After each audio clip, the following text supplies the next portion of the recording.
कार्तिकेय भगवान की जय। कार्तिक मास की जय। बद्री विशाल भगवान की जय। लक्ष्मी नारायण भगवान की जय। कृष्णचंद्र भगवान की जय। रामचंद्र भगवान की जय। प्रभु कृपा से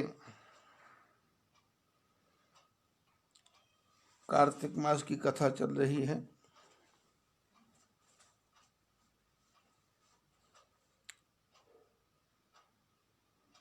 पुरुषोत्तम मास के बाद ये कार्तिक मास आया है। वैसे तो कार्तिक मास की 40 मिनट की कथा है, जिसमें तुलसी माता की सेवा के बारे में लिखा है और इल्ली और छुआरे के घुन के बारे में लिखा है।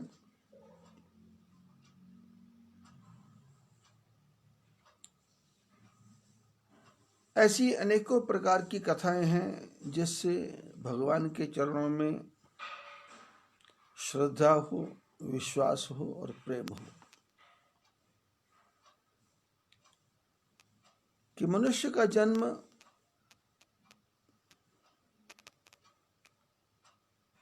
किसी को भी विश्वास नहीं है कि दोबारा मिलेगा या नहीं मिलेगा।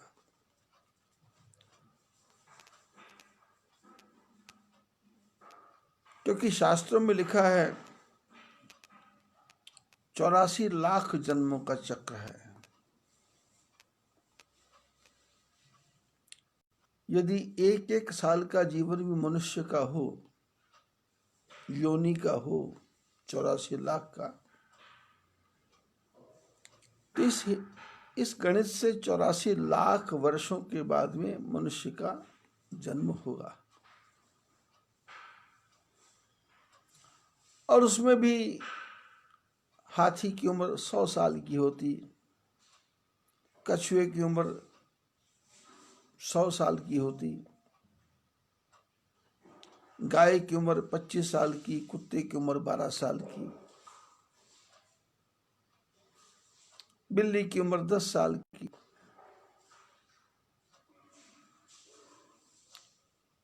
ऐसे ही सारे जीवों की उम्र को देखें तो शायद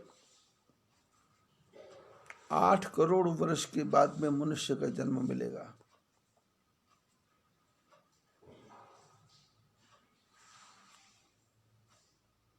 सनातन धर्म में इसके बारे में सिद्धांत बताया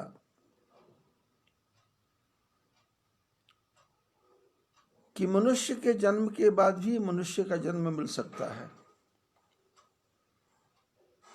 मनुष्य के जन्म के बाद राक्षस का जन्म भी मिल सकता है, देवता का जन्म भी मिल सकता है, और मनुष्य चाहे तो परमात्मा की भक्ति करते करते भगवान के चरणों में लीन भी हो सकता है।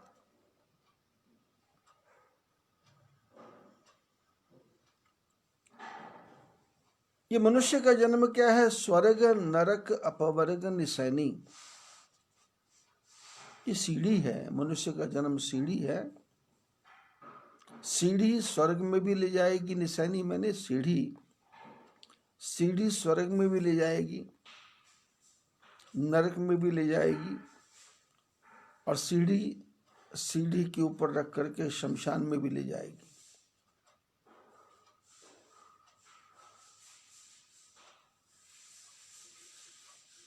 सीढ़ी बांस की होती, जिस अर्थी पे रख के आदमी को लेके जाते वो बांस का होता, और बांस की सीढ़ी को चिता के ऊपर जलाते नहीं,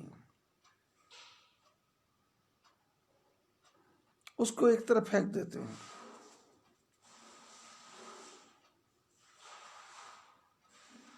और जो अगरबत्ती बनती है वो बांस की तिल्ली से बनती है, इसलिए शास्त्रों में अगरबत्ती को जलाने की भी मनाही है। बांस की बनी हुई अगरबत्ती जलाना नहीं, ऐसा शास्त्रों में लिखा है। उसके पीछे बांस के दुर्गुण है। बांस जगह जगह से गांठ वाला है, बांस अंदर से पोपला है, बांस लंबे से लंबा हो जाता, बांस पे फल नहीं लगता, फूल नहीं लगता। यदि कहीं गलती से बांस के पेड़ में फूल लग जाए, लिखा है जिमी अकाल के कुसुम भवानी, बांस के पेड़ पे फूल लगे तो समझ लेना अकाल पड़ने वाला है। बांस लंबा लंबा लंबा लंबा होता जाता है और इतना लंबा होता है कि दूसरों को देख करके उसको जलन होती है कि मैं बड़ा, दूसरा बड़ा न हो जाए। इसलिए बांस के जंगलों में आग लगती है तो बांस आपस में रगड़ रगड़ के आग लगा देते हैं, स्वयं भी नष्ट होते हैं और अपने पूरे परिवार को भी नष्ट कर देते हैं। लिखा है बांस बड़ाई बूढ़ो एकर बूढ़ न कोय, बांस अपनी बड़ाई में इतना पागल हो गया कि ऐसा पागल नहीं होना चाहिए। क्यों? बोले चंदन के निकटे बसे पर बांस सुगंध न होए।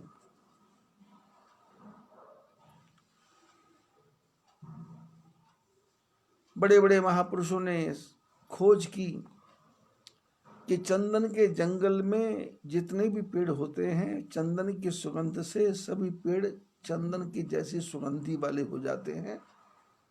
ऐसे चंदन में एक विशेषता है, लेकिन बांस में ऐसा दुर्गुण है कि वो चंदन के जंगल में रह करके पर बांस के अंदर सुगंधी होती नहीं, क्योंकि जगह जगह गांठ, अंदर से पोपला और अहंकार से भरा हुआ। बांस की सीढ़ी पर रख करके ले जाते पर वो सीढ़ी साथ देती नहीं। मनुष्य के किए हुए अच्छे कर्म ही इसका साथ देते हैं। ये विचार नहीं करना कि लोग मेरे मरने के बाद क्या कहेंगे, ये विचार करना कि आपका मन क्या कहता है। यदि आपका मन कहता है कि आपने अच्छे कर्म किए हैं तो फिर परमात्मा की शरण में जाने से आपको कोई रोक सकता नहीं। यदि आपका मन ही गवाही दे रहा है अंदर से कि तुमने जीवन में अच्छा कर्म कभी कुछ किया ही नहीं है, खाना पीना सोना ये तो पशुओं का भी काम, बंदे में बस फर्क यही वो जपे हरि का नाम। आहार निद्रा भय मैथुन समान में तत् पशुभिर नराणाम,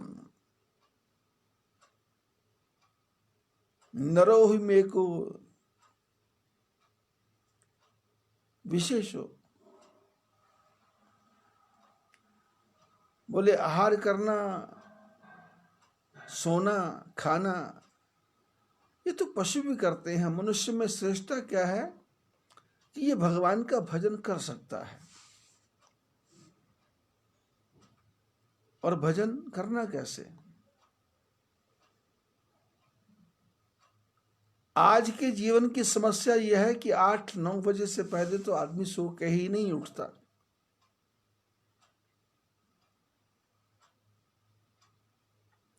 सौ में से कोई 5 आदमी होंगे जो प्रातःकाल 5 बजे उठ जाते हैं, या फिर 70 साल के बाद में आदमी को नींद ही नहीं आती, 60 साल की बाद नींद उठ जाते हैं, लेकिन वो भी रात को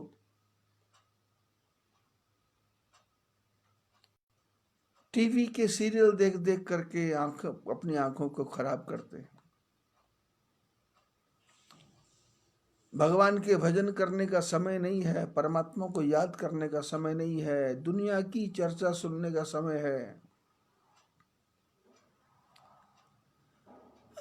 किसके घर में क्या बिगड़ा, किसका घर कैसे बर्बाद हुआ, किसका बर्बाद होने वाला है, कौन भाग गया, कौन भागने वाला है, किसके घर में आग लगने वाली है, इसके बारे में ही आदमी को चिंता लगी रहती है। अपना जीवन क्षण क्षण क्षण क्षण सरक रहा है, पल पल बीत रहा है। जन्म तेरा बातों ही बीत गयो,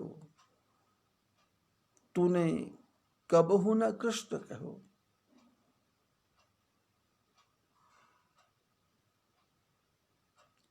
सजन रे झूठ मत बोलो, प्रभु के पास जाना है।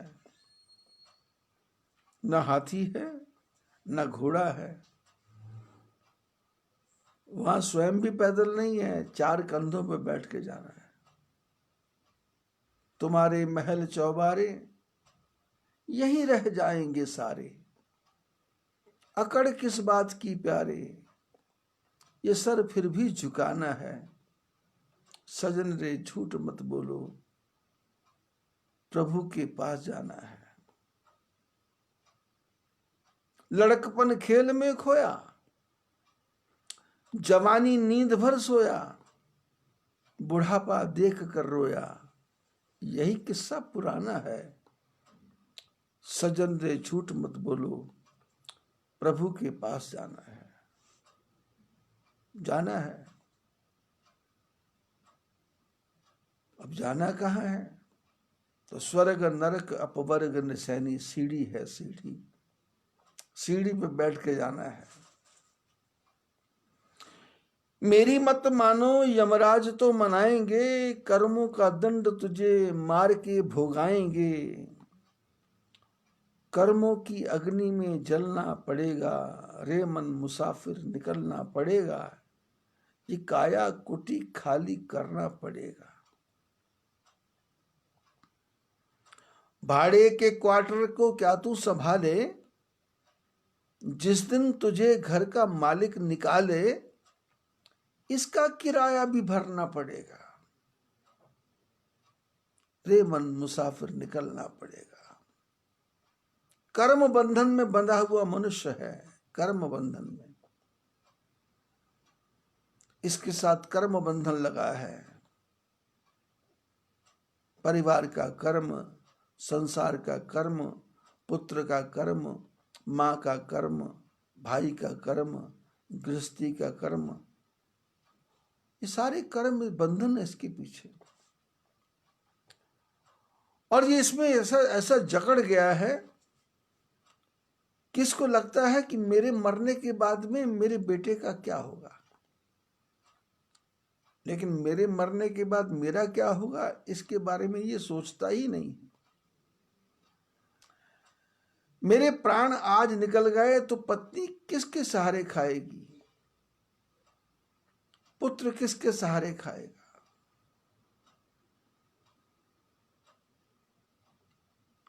पीढ़ियों की व्यवस्था है, 7-7 पीढ़ी की व्यवस्था है, लेकिन उसके बाद भी इसका मन भगवान की तरफ लगता नहीं।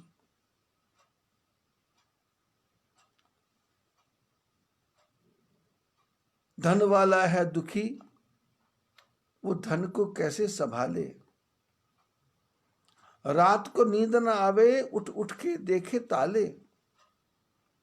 निर्धन भी है दुखी, पेट कैसे वो पाले।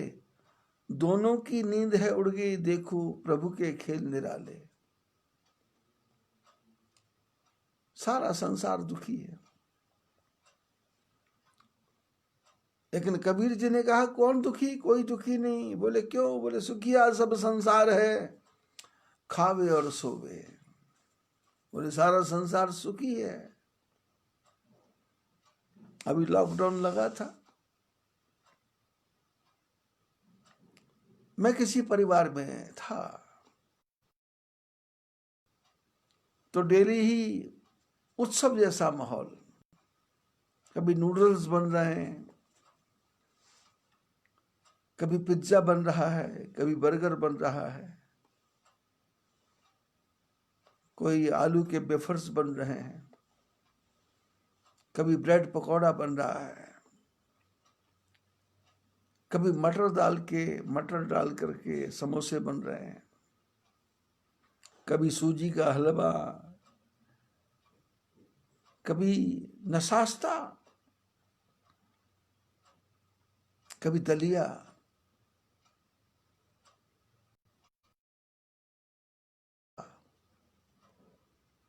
कभी गुलाब जामुन, कभी रसगुल्ले, कभी दूध को फाड़ करके छैना, कभी दूध को औटा उठा करके खोया। किसी को चिंता नहीं थी, पड़ोस में कोरोना से मर गया, कोई चिंता नहीं, खाओ। न्यूज में आ रहा है 100 लोग मर गए, खाओ। पता लग रहा है चारों तरफ आग लगी है, बोले खाओ। खाने पे जोर दरकार। मेरे को बोलते आप भी खाओ। मैंने कहा भाई रोटी खा के पेट भर रहा है, यहाँ आपके यहाँ खा करके अपने मन को बिगाड़ूंगा तो फिर मेरे को आश्रम में कौन खिलाएगा। इसलिए अपने तो वही दाल रोटी खाओ, हरि के गुण गाओ, बस इतना ही काफी। इसी में ही थोड़े में गुजारा होता है। हम उस देश के वासी हैं जिस देश में गंगा बहती है। थोड़े में गुजारा। शास्त्रों ने करे तो भूख मित भूख, थोड़ा खाओ और कम बोलो। थोड़ा खाओ और कम बोलो, पर हम ज्यादा खाओ और ज्यादा बोलो, और बोलते चले जाओ। और इतना बोलो, इतना बोलो, इतना बोलो कि सामने वाला दुखी हो जाए कि ये चुप कब करेगा। काम की बात इशारे में समझाई जा सकती, और बेकार की बात के लिए तुम सारा दिन पढ़ते रहो, सुनते रहो।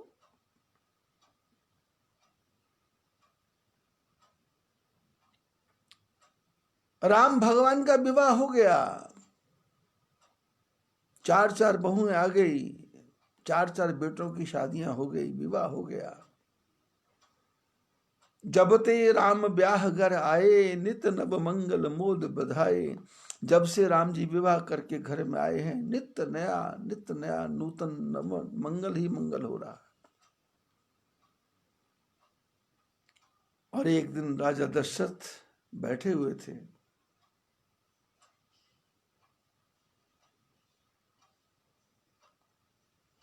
एक बार सब सहित समाजा, राज सभा रघुराज विराजा। राय सुभाए मुकुट कर लीना, वदन विलो की मुकुट सब कीना। राजा दशरथ ने देखा, मंत्रियों ने कहा कि आपका मुकुट थोड़ा टेढ़ा हो गया है। तो राजा ने कहा सीधा कैसे करना है? तो बोले आप स्वयं कर लें। तो बोले मुकुट ले, वो शीशा ले आओ, शीशा आईना ले आओ। रामायण में आईने का बहुत महत्व है। नारद जी को ठाकुर जी ने जब बंदर का रूप दिया तो शंकर भगवान के गणों ने कहा कि अपना मुंह शीशे में देखो।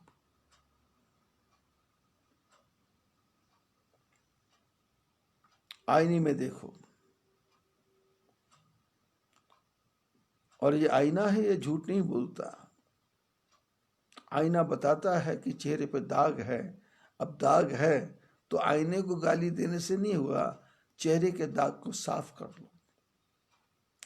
समाज में यदि आपकी तरफ देख करके कोई आदमी कुछ बोलता है तो उस बात को ध्यान से सुनो, और सुन करके मन में विचार करो कि क्या ये दुर्गुण मेरे में है क्या। यदि है तो उसको निकालने की चेष्टा करो। झगड़े में पड़ने की क्या आवश्यकता है। सभा के बीच में मंत्रियों ने कहा राजन आपका मुकुट टेढ़ा। राजा ने कहा शीशा लाओ। शीशा लाए तो मुकुट तो देखा, पर मुकुट को देखते देखते क्या दिखा, कान के पास बाल सफेद हो गए। राजा दशरथ ने देखा कान के पास बाल सफेद। ये बाल सफेद तो कब के हो गए थे, क्योंकि दशरथ के यहाँ पुत्र पैदा नहीं हुआ था, बुढ़ापा हो गया था। और बुढ़ापा हो गया तो राजा के मन में विचार आया कि बुढ़ापे में भी पुत्र नहीं है तो क्या होगा। वसुदेव के यहाँ भी बुढ़ापे में पुत्र हुआ, राजा दशरथ के यहाँ भी बुढ़ापे में पुत्र हुआ।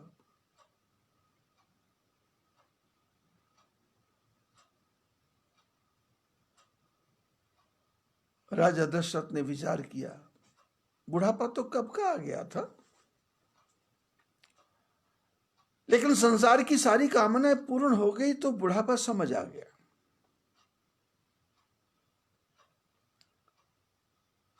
महापुरुष कहते हैं, शास्त्र कहते हैं, आदमी जिस दिन पैदा होता है उसी दिन से बूढ़ा होने लग जाता है। बूढ़ा मैंने बड़ा। पिता की उम्र 25 साल है, बेटे की उम्र 1 दिन है।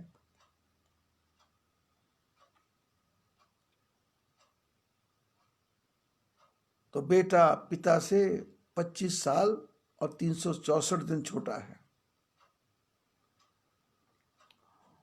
पुत्र की उम्र 20 साल हो गई और पिता की उम्र 45 साल हो गई। अब पुत्र पिता से हाफ में आ गया।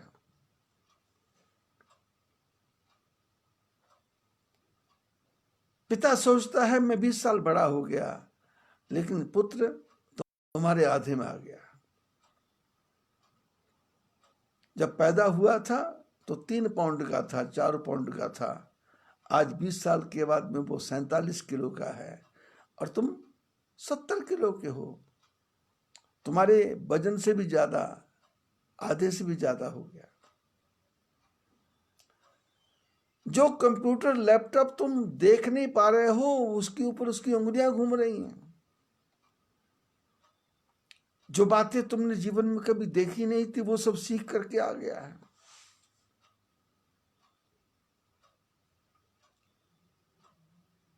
पैदा होने के साथ ही बुढ़ापा आने लग जाता है। लेकिन बुढ़ापे का ध्यान कब आएगा? जब आदमी को लगता है संग सखा सब तज गयो, कोई न निभ्यो साथ। कहो नानक इस विपत में टेक एक रघुनाथ। मुसीबत में संग सखा सब तज गए, संगी साथी सब छोड़ जाते हैं, कोई साथ देता नहीं है। और मुसीबत में फिर भगवान का सहारा है। अपबल तप बल और बाहुबल, चौथो है बलदाम। सूरदास जब सब बल निपटे, तो हारे को हरि नाम। अपना बल हो, तपस्या का बल हो और अपने संबंधियों का बल हो, जब सारे बल जवाब दे जाते हैं तो फिर हारे को हरि नाम का सहारा है।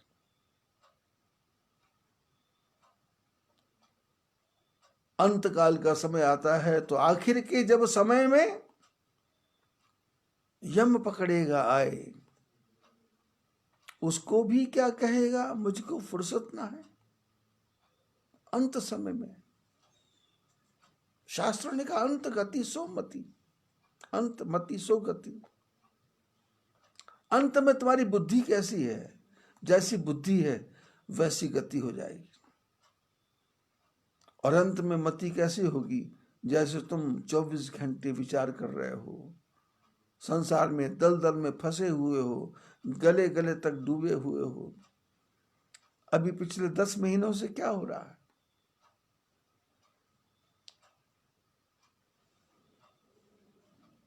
ऐसा अवसर परमात्मा ने संसार में किसी को भी आज तक नहीं दिया होगा। ऐसा संसार कि मरने देता नहीं है और जिंदा रहने देता नहीं है।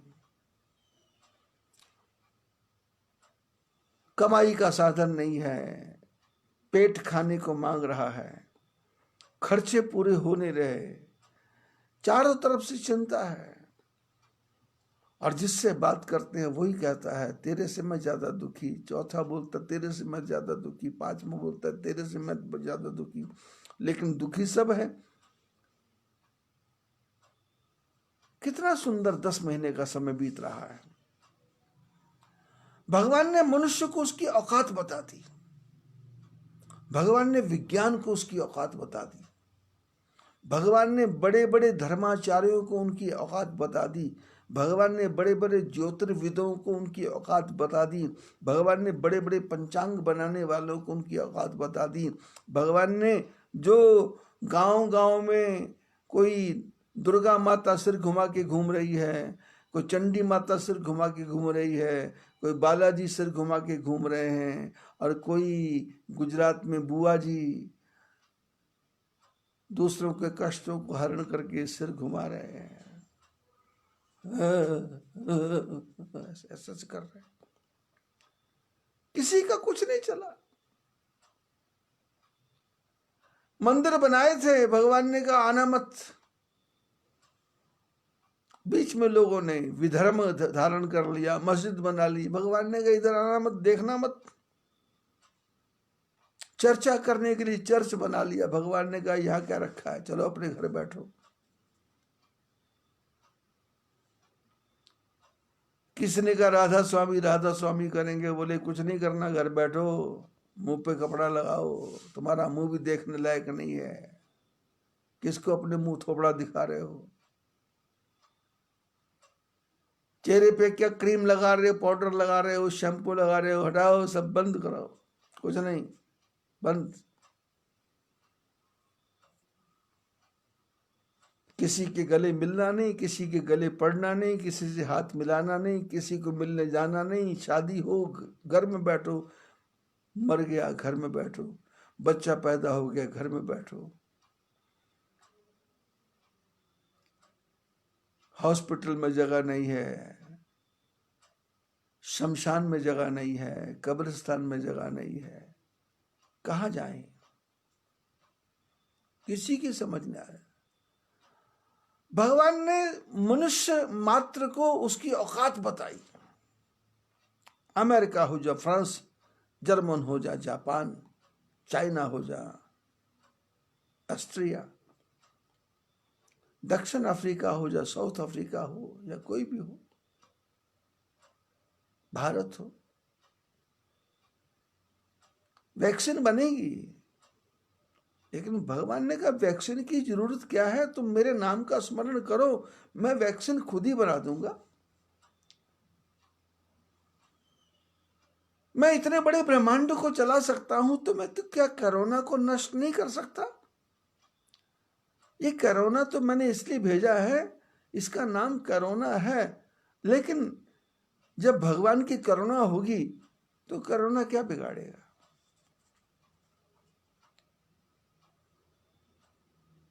आप सबको तो कोरोना अब हुआ, मेरे को तो कोरोना पिछले साल दिवाली के समय हो गया था। परमात्मा ने एडवांस में ही मेरे को कोरोना भेज दिया।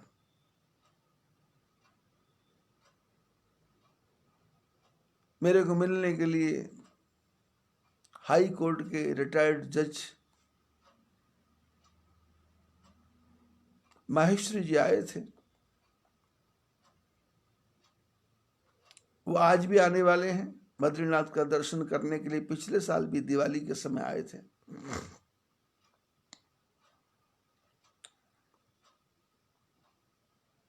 तो उन्होंने मेरे स्वास्थ्य को देख के बोला था कि आपका स्वास्थ्य खराब लगता है,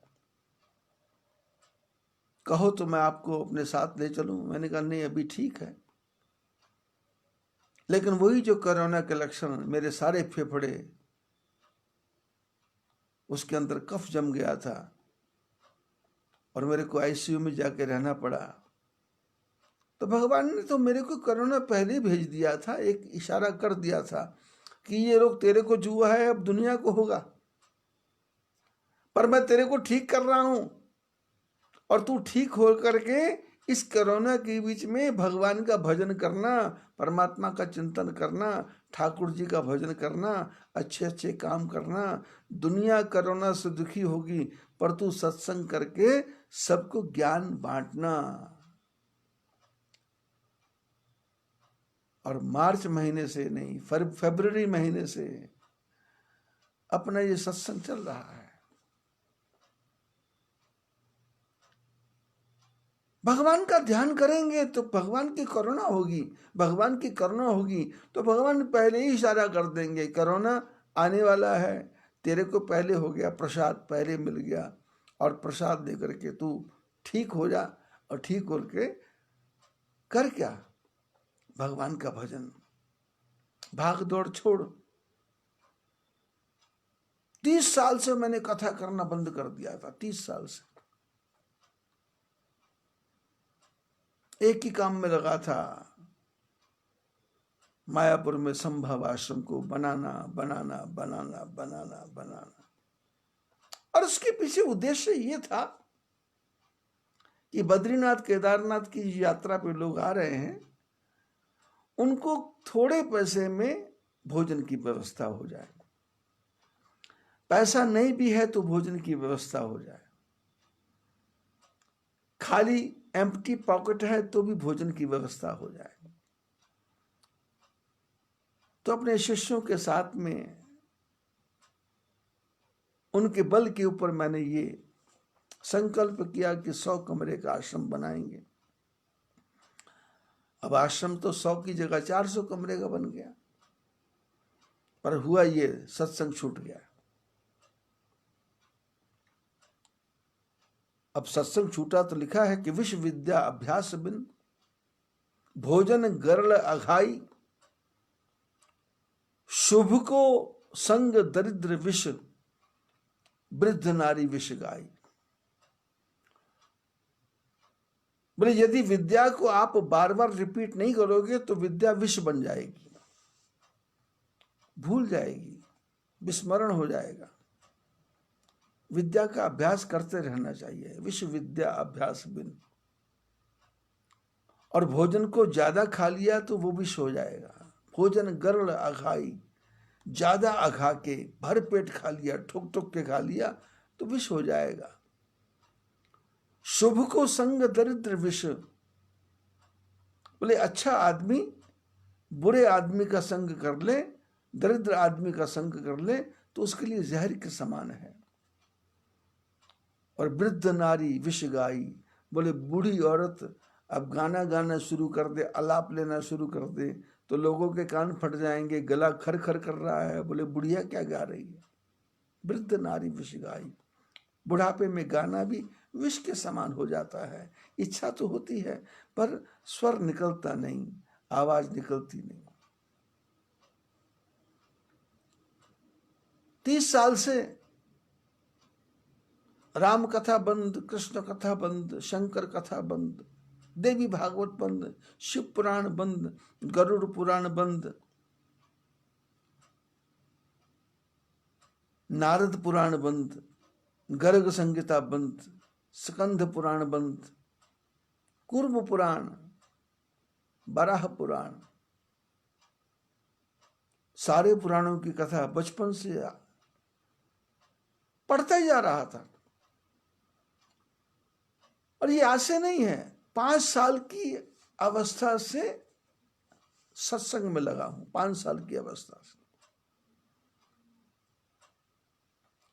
यहां पर हम रहते थे फगवाड़ा में, हमारे घर के 200 मीटर दूर एक महिला का मंदिर था, सिंधुरा माता का मंदिर, महिला का मंदिर, सिंधुरा माता का मंदिर। और उसमें नियम था कि महिलाएं ही जा सकती थी, पुरुष नहीं जा सकता था। लेकिन मैं अपनी माँ के साथ जाता था और वहाँ रामायण, गीता, भागवत, पुराणों की कथा चलती थी और मैं कथा सुनता था, भजन होते थे। तो बचपन से ही एक रुचि थी सत्संग सुनने।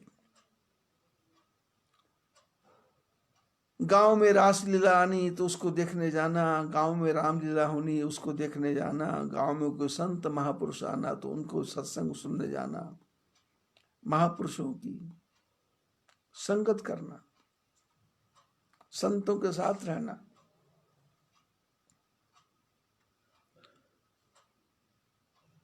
और परिवार भी कोई ज्यादा संपन्न नहीं था। यदि ये विचार करें कि बहुत ज्यादा ना, रोटी का गुजारा था, किराए के मकान में रहते थे। लेकिन प्लस पॉइंट क्या था, बचपन से ही सत्संग मिल गया। उस सत्संग का प्रभाव हुआ कि सारे पुराणों को पढ़ने का लाभ मिला। फिर उसके बाद में और भी ग्रंथ मिले।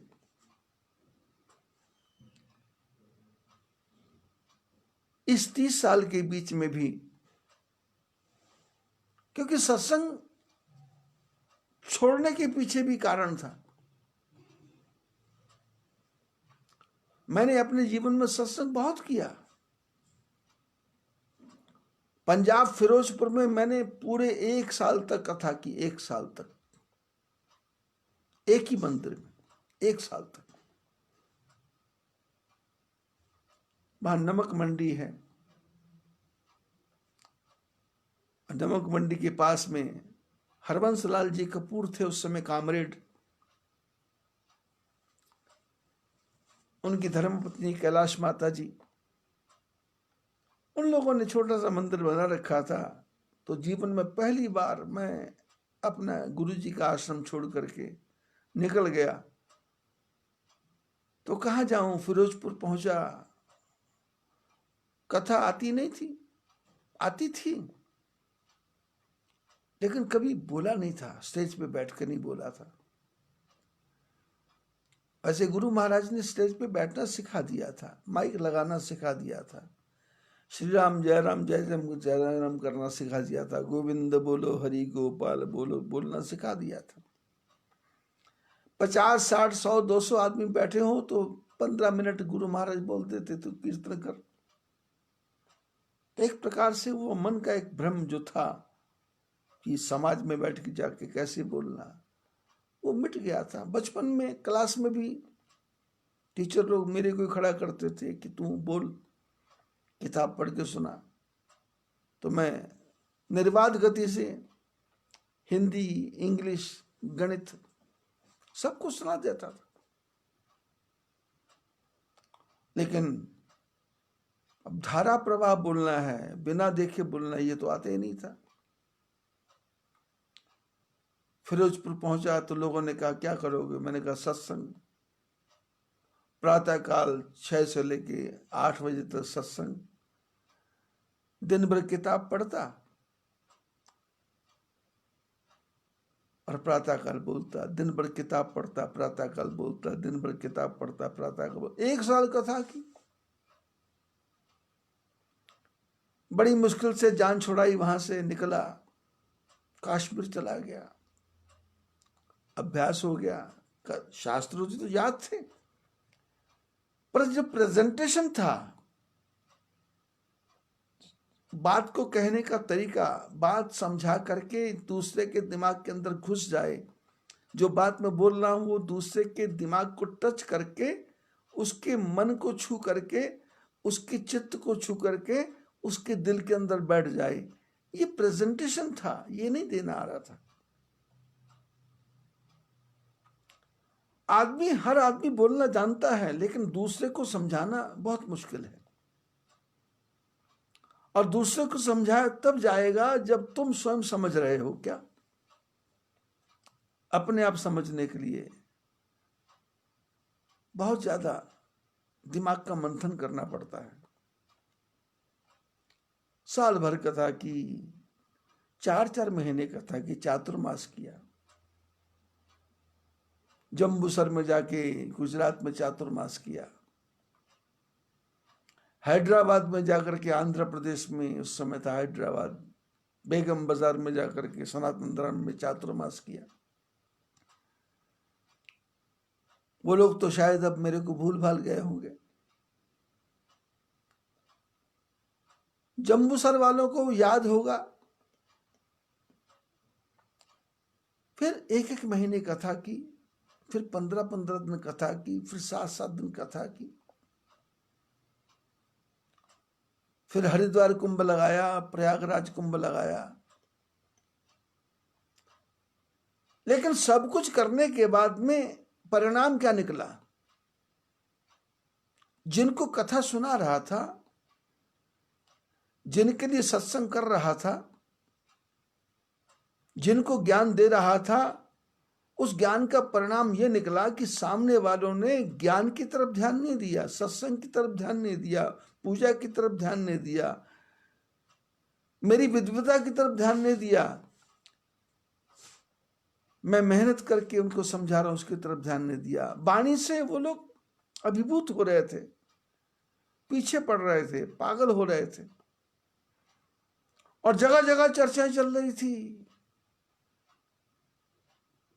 जगह जगह चर्चा चल रही थी।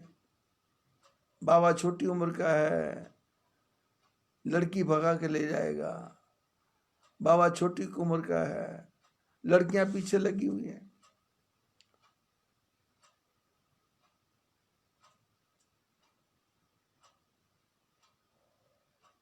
ये लूटने के लिए आया है, ये पैसा कमाने के लिए आया है, ये पैसे के पीछे बोलता है, ये पैसे की बात करता है, ये पैसा पैसा करता है, ये पैसे के पीछे मरता है। सब सुनता था मैं,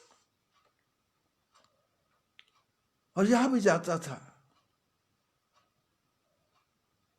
आदमी हो, महिलाएं हो, बच्चियां हो, सब मेरे पीछे लगते थे, पागल होते थे।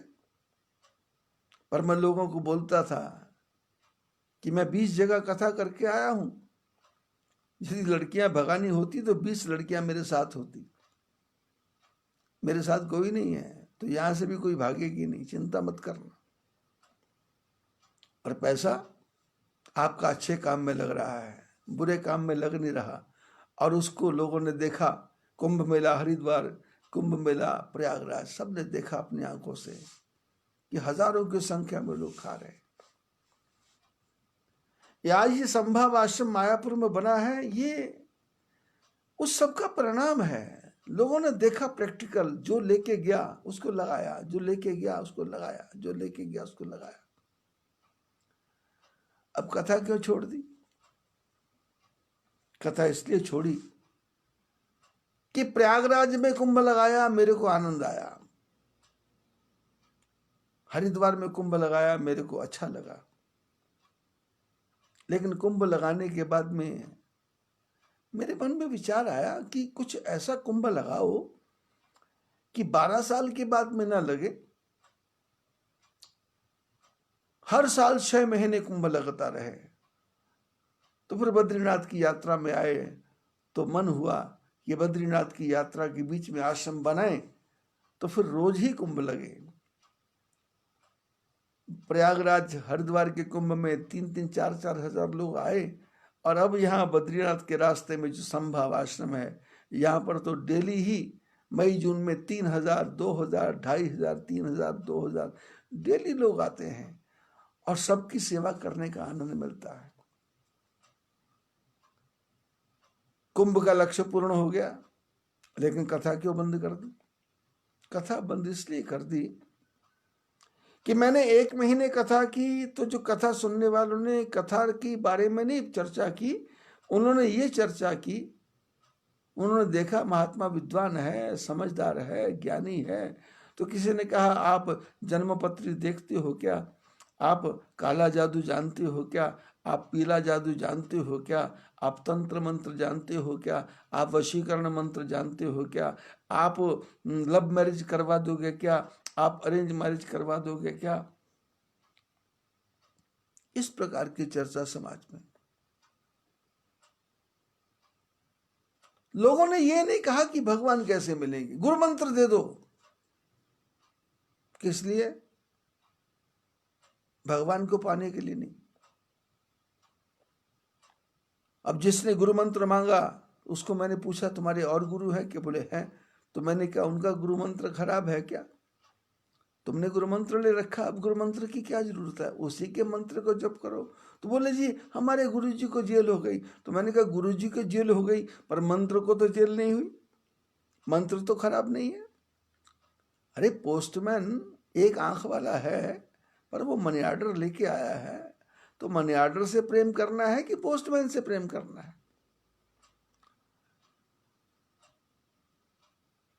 टिकट की खिड़की पे जो टिकट बांटने वाला है वो विकलांग है, उसकी दोनों टांगे खराब हैं, उसको विकलांग कोटे में सीट मिली है, वो टिकट बांट रहा है। आपको दिल्ली की टिकट लेना है, आप कहोगे ये विकलांग है, इसकी दिल्ली की टिकट खराब है। अरे टिकट खराब नहीं है। गुरुजी को जेल हो गई, गुरुजी ने शादी कर ली, गुरुजी औरत को लेके भाग गया, गुरुजी पागल हो गया, गुरुजी मूर्ख हो गया, गुरुजी ने कोई गलत काम कर दिया होगा, पर गुरु के मंत्र ने तो कोई गलत काम नहीं किया। अरे हमने सुना है दत्तात्रेय महाराज ने 24 गुरु बनाए। दत्तात्रेय महाराज ने 24 गुरु बनाए, पर मंत्र थोड़ा लिया, वो तो ज्ञान लिया। गुरु एक, सेवा अनेक। आपने जिसको गुरु बनाया है आप उसी का जप करो। हमको तो आप अच्छे लगते, तो मैंने कहा मैं अच्छा लगता, मेरे में अच्छाई है, तो क्या गुरु मंत्र बदलोगे क्या? मेरे से प्रेम करो। नहीं नहीं, आप बताइए बेटे की शादी कब होगी, मकान कब बनेगा, पोती का तलाक हो गया वो ठीक कब होगी, पोते का तलाक ठीक हो गया वो ठीक कब होगा, ये हमारा पिंड कैसे छूटेगा, ये घर गृहस्थी का काम कैसे होगा, मकान कब बनेगा, दुकान चलती नहीं है, भट्टा बैठ गया, काम बिगड़ गया, कर्जा फंस गया, इसी की चर्चा। और कथा करता था। यदि मैंने 4 महीने साल भर कथा की तो मेरे को 11,000 मिला, यदि 4 महीने कथा की तो 11,000 मिला, यदि 1 महीने कथा की तो 11,000 मिला, यदि 15 दिन कथा की तो 11,000 मिला, यदि 10 दिन कथा की तो 11,000 मिला, यदि 7 दिन कथा की तो 11,000 मिला। फिर मैंने विचार किया कि कथा, ये लोग कथा प्रेमी नहीं है, ये इसके प्रेमी है कि इनको प्लाट कब मिलेगा, इनका मकान कब बनेगा, इनकी दुकान कब बनेगी, इनकी दुकान कब चलेगी, इनकी बेटी की शादी कब होगी, इनके बेटे की शादी कब होगी, इनका पोता कब होगा, पति पत्नी का प्रेम कब होगा, पड़ोसी कब मरेगा, दुश्मन कब मरेगा, लड़की कैसे फंसेगी, लड़का कैसे फंसेगा, ये यही जानते हैं, ये चाहते हैं। तो मैंने कहा कथा बंद, अब यही बताना चालू करो। फिर बताना शुरू किया, काम होने लगे। अब जिसका काम हो गया तो क्या करता था, जब काम हो जाता था तो मैं बोलता था मेरे को दक्षिणा दो, तो बोलते नहीं नहीं, हमारे तो दूसरे गुरुजी थे, दूसरे गुरुजी थे, उन्होंने बोला था। मैंने कहा ये तो आदमी स्वार्थी भी है और साथ में धोखेबाज भी है, ये दुनिया स्वार्थी भी है और साथ में धोखेबाज भी है। गुरु से कपट, मित्र से चोरी, या हुए निर्धन या हुए कोढ़ी। ये मेरे बोला और काम हुआ। मैंने तो ठाकुर जी की कृपा से बोला, मेरे को दिखा तो बोला, काम हुआ, पर ये धोखेबाज आदमी है। तो मैंने कहा ना। तो मेरे को संतों की बात याद आई कि दुनिया जो है, ये सीधी उंगली से घी निकलता नहीं है, टेढ़ी उंगली करनी पड़ेगी। तो फिर उंगली टेढ़ी करनी पड़ी। किसी ने पूछा बेटे की शादी कब होगी, तो मैंने कहा पहले 15,000 रुपये दो तो बताऊंगा। मेरा उद्देश्य पैसा कमाना नहीं था, मेरा पैसा उद्देश्य था कि पैसा आए और संतों के पास लगे, महापुरुषों के पास लगे। ऐसे मेरे जो परिवार मेरे को जानते हैं वो मेरे से इरिटेट भी हुए हैं, उनके घर में चर्चा भी हुई, बेटों की, बहुओं की, माँ की, बाप की, घर में झगड़े भी हुए। माँ ने दे दिए तो झगड़ा, बाप ने दे दिए तो झगड़ा, बेटे ने दे दिए तो झगड़ा, लुटा रहे हो बाबा जी को, लुटा रहे हो, झगड़े भी हुए। और जब झगड़े हुए तो लोगों ने चर्चा भी की, और ये भी चर्चा हो कि बाबा तो लुटनी आया हो, लुटनी आए हो। गंगटोक में गया तो बाबा लुटनी आए हो, गंगटोक सिक्किम में गया तो लोगों ने कहा लूटने वाला बाबा आया है। कालिम्पोंग में गया, लोगों ने कहा बाबा लूटनी आया हो, लूटनी बाबू। खरसांग गया, लुटनी बाबू। तिनसुकिया गया, गुवाहाटी गया, शिलंग गया, लूटने वाला बाबा, लूटने वाला बाबा। और मैं वहां जाकर के जब सत्संग करता तो वहां के ब्राह्मणों से पूछ लेता कि यहाँ कौन कौन से महात्मा आए, और महात्माओं की चर्चा होती तो मैं बोलता था सबसे ज्यादा पैसा लेके कौन गया, तो बताते थे लक्ष्मण चेतन ब्रह्मचारी, कृपात्री जी महाराज, स्वामी स्वरूपानंद जी महाराज, जगतगुरु शंकराचार्य जी महाराज। तो मैं वहां घोषणा करता जो जितना ज्यादा पैसा लेके गया उससे ज्यादा पैसा मैं लेके जाऊंगा। तिनसुकिया असम में गया तो वहाँ की सभा के लोगों ने कहा बाबा जी कथा करोगे, पर एक काम करना पड़ेगा। मैंने कहा बोलो। बोले आप यहाँ से पैसा लेके नहीं जाएंगे। तो मैंने कहा क्यों? बोले सब आ रहे हैं पैसा लेके जा रहे। तो मैंने कहा फिर? बोले फ्री में कथा करोगे। तो मैंने कहा फ्री में कथा क्यों करूँगा मैं? यदि फ्री में कथा करनी होती तो हरिद्वार से 3000 किलोमीटर दूर आया हूं मैं, रास्ते में कोई गांव नहीं थे क्या? फ्री में कथा कर देता। तुम्हारे पास है तो तुमसे लेने आया हूं, तुम कंगाल हो तो तुम्हारे से नहीं लेके जाऊंगा। कोटा राजस्थान में गया कथा करने, लोग मंदिर वालों ने कहा माइक नहीं है। मैंने कहा माइक मैं लाऊंगा। बोले पोस्टर के पैसे नहीं। मैंने कहा पोस्टर के पैसे मैं लगाऊंगा। बोले हमारे पास नौकर नहीं। मैंने कहा दरिया में बिछाऊंगा, आसन मैं लगाऊंगा, कथा मैं करूंगा, लोगों की इकट्ठा मैं करूंगा, तुम तो मेरे को जगह दो, मैं सुनाऊंगा। लोगों ने कहा लोग कथा सुनते नहीं। मैंने कहा कथा सुनेंगे लोग, सुनाने वाला चाहिए। अरे माल बढ़िया हो तो 7वीं मंजिल पर भी दुकान चलती है, और मकान ही माल ही घटिया हो तो बड़ा भारी माल बना लिया तो उसमें भी धंधा नहीं चलेगा।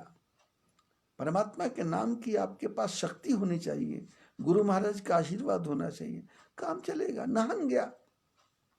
सनातन धर्म वालों ने 100 प्रश्न कर दिए, कहां से आए हो, क्यों आए हो, किस लिए आए हो, यहां तो कोई कथा चलती नहीं, यहां कोई कथा सुनता नहीं।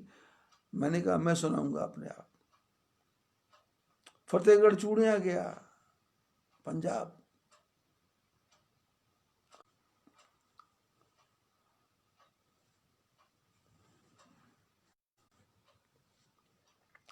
हरिद्वार से चला फतेहगढ़ चूड़ियां पे, तो हरिद्वार में महात्मा ने कहा कहाँ जा रहे हो? मैंने कहा पंजाब। अरे उग्रवाद है। 89 90 की बात है या 92 की बात है।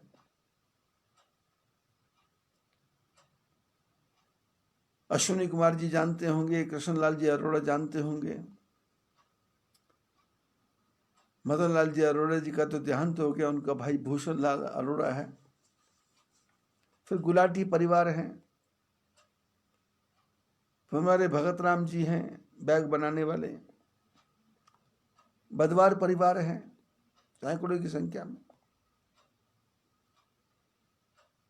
लोगों ने चर्चा की कहाँ जा रहे हो? मैंने कहा पंजाब, उग्रवाद है। मैंने कहा तो मेरा क्या होगा? जब वहां पहुंचा गाड़ी लेकर के, तो मंदिर वालों ने कहा कि यहां सत्संग नवरात्रों में ही होता है, उसके बाद हम सत्संग नहीं करवाते। मैंने कहा क्यों? बोले निराला जी महाराज कथा करके चले गए हैं नवरात्रों में, अब कोई सुनेगा नहीं।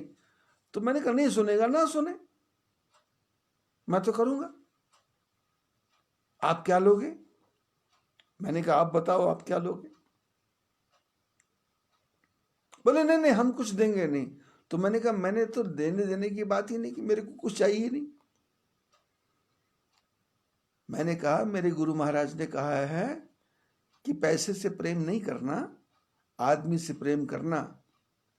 पैसे से प्रेम करोगे तो पैसा एक बार मिलेगा, यदि आदमी से प्रेम करोगे तो पैसा जीवन भर मिलेगा। मैं आदमी को अपना बनाने आया हूं।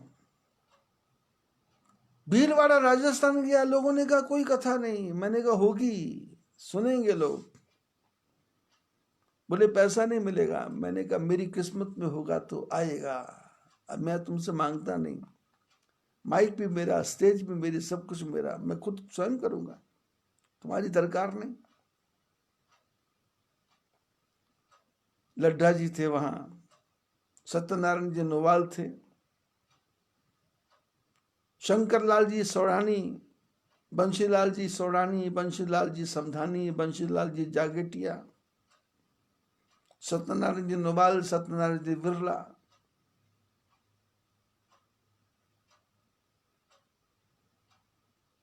ऐसे सैकड़ों नाम। फतेहगढ़ चूड़ियां कथा करने गया। कथा नहीं होगी, मैंने कहा होगी, और धूमधाम से हुई। लोगों ने सुना और भीड़ की भीड़ लग गई। और पैसा पिछले 92 से लेकर के आज तक 28 साल हो गए। 28 साल में फतेहगढ़ चूड़िया वालों ने ही कम से कम 7 लाख से ऊपर रुपया मेरे को दे दिया।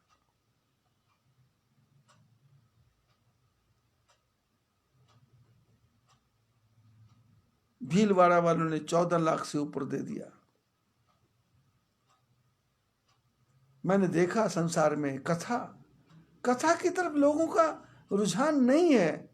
कथा मैंने जबरदस्ती की, लेकिन कथा का जब रिजल्ट देखा तो फिर आया कि कथा क्यों करना है, इनको यही बता दो तुम्हारा मकान कब बनेगा, लेकिन मकान का आशीर्वाद देने से पहले उनसे बात तय कर लो कि तुम्हारा मकान बनेगा तो इतना पैसा मैं लूंगा, मैं अच्छे काम में लगाऊंगा।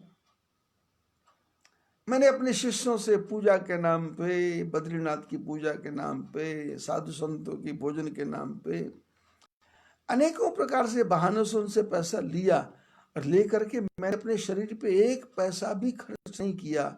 यदि मैंने एक भी पैसा खर्च किया हो तो फिर यदि नरक में भी किया हो तो उससे भी नीचे मेरे को जाना पड़े तो वहां जाने को तैयार हूं। मैंने कभी अपने शरीर पे धर्म का पैसा खर्च नहीं किया। मेरे शिष्य ऐसे हैं जिन्होंने जीवन में ठाकुर जी का चमत्कार देखा, और चमत्कार देख करके उन्होंने जुम्मा ले लिया अपने ऊपर कि वस्त्र हम बनाएंगे। मेरे स्वेटर नाहन से बनते हैं। एक ही परिवार है, सिंघानिया परिवार, जो मेरे को स्वेटर बना के देता है, मोजे बना के देता है, हाथ के दस्ताने बना के देता है। एक ही सिंघानिया परिवार है, अशोक कुमार जी सिंघानिया, विनोद कुमार जी सिंघानिया, जिनका पूरा परिवार मेरी सेवा में लगा रहता है। उनकी बच्चियां हों, उनके भाई बंधु हों, उनकी बेटियां हों। भगत राम जी का परिवार है, भगत राम जी चौहान नाहन में। जब भी कभी मैं बीमार होता हूँ चुपचाप उनके घर चला जाता हूँ। पूरा परिवार, बेटे बहुएं सब सेवा में लगे हैं, क्योंकि जीवन में चमत्कार देखा उन्होंने। उनको जबरदस्ती रगड़ रगड़ के, घिस घिस के करो करो करो करो। फिर उसके बाद में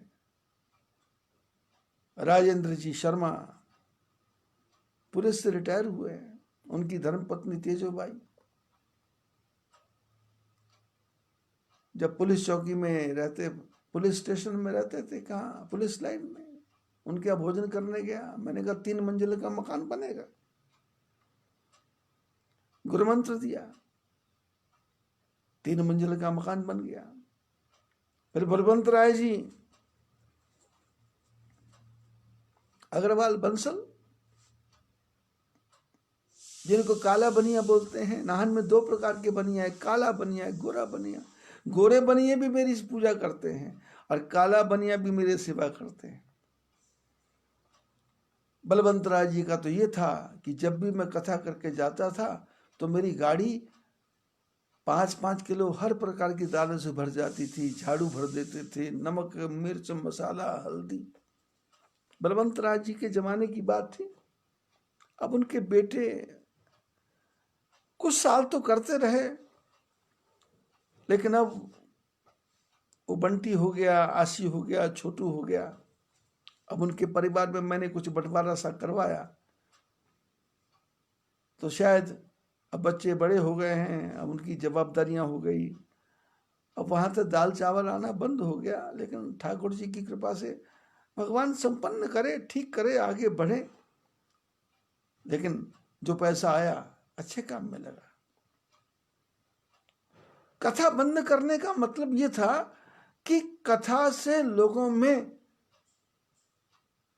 मेरे से जुड़े तो सही, पर जो मेरा उद्देश्य था वो पूरा नहीं हुआ कि ये भगवान के भजन में लगे, नहीं लगे तो मैंने उनको दान की तरफ लगा दिया।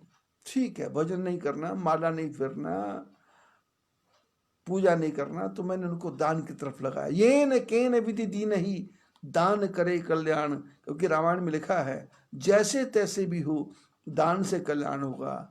चाहे प्रेम से करो, चाहे गुस्से से करो, चाहे जबरदस्ती करो, ये न के न विधि दीन ही दान करे कल्याण।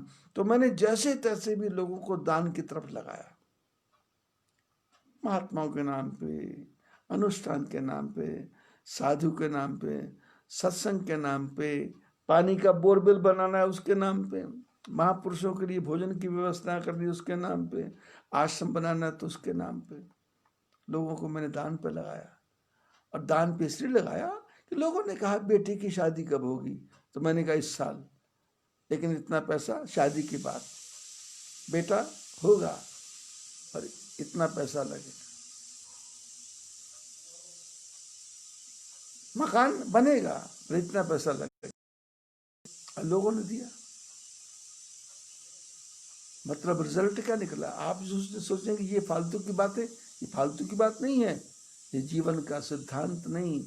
मैंने जीवन में घुस करके देखा कि लोगों को भगवान से कुछ लेना देना नहीं है। लोगों को तो इस गृहस्थी में पच पच के, रच रच के, घुट घुट के मरना है। पिछले 40 साल से मैं समाज में हूँ। 40 साल में मेरे को लगभग 4000 लोगों ने बोल दिया कि हम आपके पास आना चाहते हैं। अभी कल ही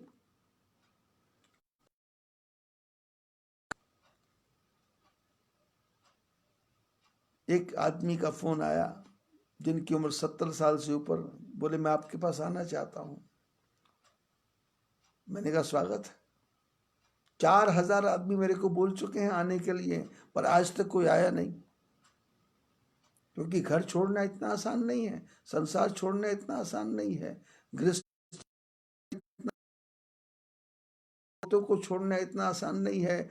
उधर ही पोते की गाली खा रहा है, उधर ही धोते की गाली खा रहा है, उनकी टट्टी पेशाब उठा रहा है, पर उसको छोड़ने का मन करता नहीं। उसी में रच पच रहा है, गले गले तक फंसा पड़ा है, लेकिन छोड़ने का मन करता नहीं।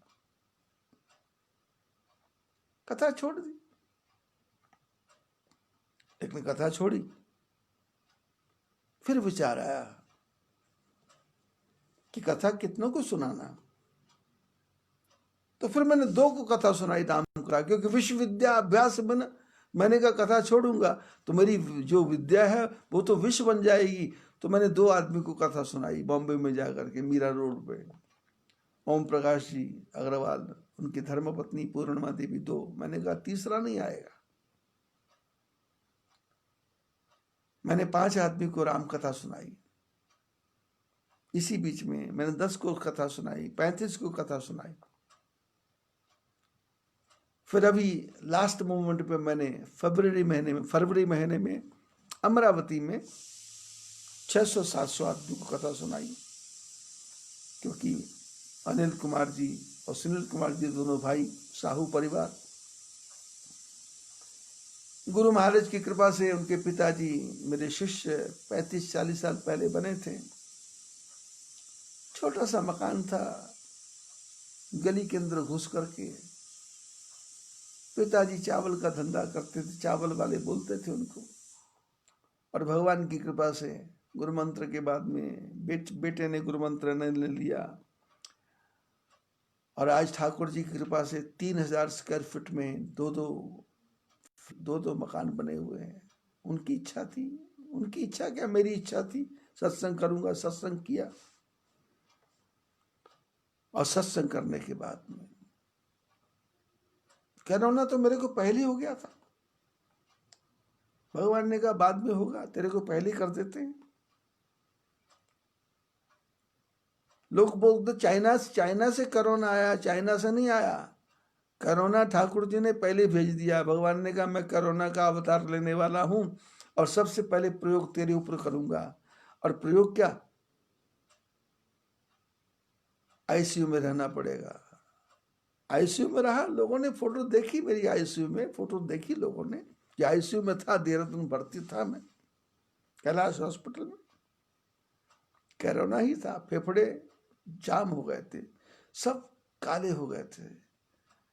पहला एक्सरे निकाला, सब फेफड़े काले, दूसरा निकाला ठीक, तीसरा निकाला ठीक, पूरे में कफ जमा हुआ था।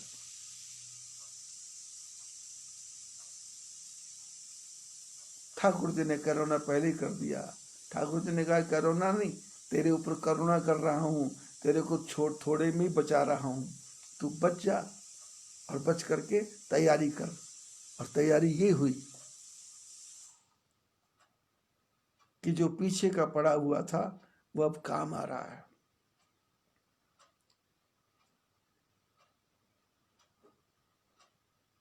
पिछले फरवरी महीने से लगातार सत्संग चल रहा, लगातार लगातार लगातार लगातार। और उसका परिणाम क्या हुआ? जितने भी शास्त्र पढ़े हुए थे सब सत्संग शुरू करते ही आंखों के सामने नहीं, दिमाग में घूमने लग जाते हैं, जैसे सैटेलाइट चलता हो, जैसे ऊपर से पानी बरस रही हो और बोला जा रहा हो अंदर से कि ये बोल, ये बोल, ये सुना, वो सुना, ये सुना, वो सुना। मैं कल भी दशरथ की चर्चा शुरू कर रहा था, लेकिन चर्चा कहीं और चलेगी। मैं आज भी दशरथ की चर्चा कर रहा था, लेकिन चर्चा कहीं और चलेगी। मैं परसों भी चर्चा कर रहा था, उसके पहले भी चर्चा कर रहा था, एकादशी को भी चर्चा कर रहा था। रामायण की ही चर्चा चल रही है, क्योंकि कार्तिक मास राम कथा के लिए सबसे उत्तम मास है। कार्तिक मास में अभी देवोत्थान एकादशी चली गई, नारायण भगवान वैकुंठ से, पाताल से ऊपर आ गए हैं। हम उनके स्वागत के लिए कार्तिक मास की तैयारियां कर रहे हैं। भगवान राम रावण को जीत करके अयोध्या में आने वाले हैं, तो हम उनकी तैयारी के लिए दीपमाला तैयार करके बैठे हैं उनके स्वागत के लिए। ठाकुर जी आएंगे, उनका स्वागत होगा। एक कार्तिक मास, पूरा मास उत्सव का मास है, आनंद का मास है। हर दिन दिवाली, हर दिन दशहरा, हर दिन पूजा, हर दिन पाठ। कार्तिक मास की एकादशी भी उत्तम, कार्तिक मास की धनतेरस भी उत्तम, कार्तिक मास का दिवाली भी उत्तम, कार्तिक मास की गोवर्धन पूजा भी उत्तम, कार्तिक मास की छठ पूजा भी उत्तम। उत्तम ही उत्तम है, उत्तम ही उत्तम है, उत्तम ही उत्तम है। इस पूरे महीने में कथा का श्रवण करो। मैं लोगों से कहता हूं कथा सुनो, लोग बोलते कथा बहुत लंबी है। मैंने कहा कथा लंबी है तो आधे आधे घंटे बाद सुन लो, और 3 दिन सुनो, और 3 दिन सुनने के बाद में फिर इसको छोड़ के बताओ। मेरी गारंटी है आप इसको छोड़ ही नहीं पाओ। यही बात मैंने फतेहगढ़ चूड़ियां, यही बात मैंने नाहन, यही बात मैंने शलंग, यही बात मैंने कोटा, यही बात मैंने दार्जिलिंग, यही बात कालिम्पोंग, यही बात गंगटोक, सब जगह जाके मैं यही बात बोलता। 3 दिन आओ, उसके बाद घर बैठ के दिखाओ। तुम बैठ नहीं पाओगे, क्योंकि तुम कहते कागज की लेखी और मैं कहता आंखों की देखी। तुम कागज की लेखी बताओगे, पर मैं तो जीवन में जो प्रैक्टिकल है वो आपको बताऊंगा। वो प्रैक्टिकल कैसा, थ्योरिकल नहीं कि ये करने से ये होगा, नहीं, ये हो गया है, ये करके दिखा दिया है, ये चमत्कार तुम्हारे सामने पड़ा है, ये लो। क्योंकि मैंने जीवन में हर काम करके देखा, तंत्र मंत्र यंत्र, काली विद्या, गोरी विद्या, सफेद विद्या, ये जो औरतें सिर हिलाती हैं, ये सब पखंड मैंने करके देख लिया।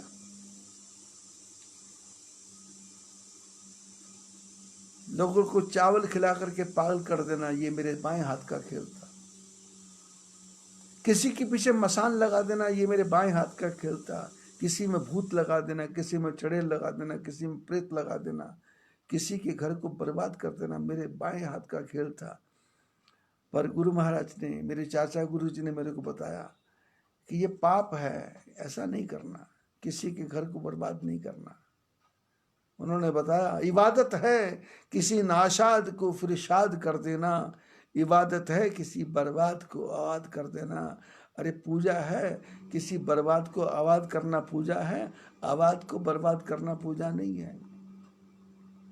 खिलाना रोटियां पानी पिलाना भूखे प्यासे को, गुरु महाराज ने बताया, चाचा गुरु जी ने, खिलाना रोटियां पानी पिलाना भूखे प्यासे को, किसी मुफलिस पड़े बीमार की जाकर खबर लेना, इबादत है किसी नाशाद को फरिशाद कर देना।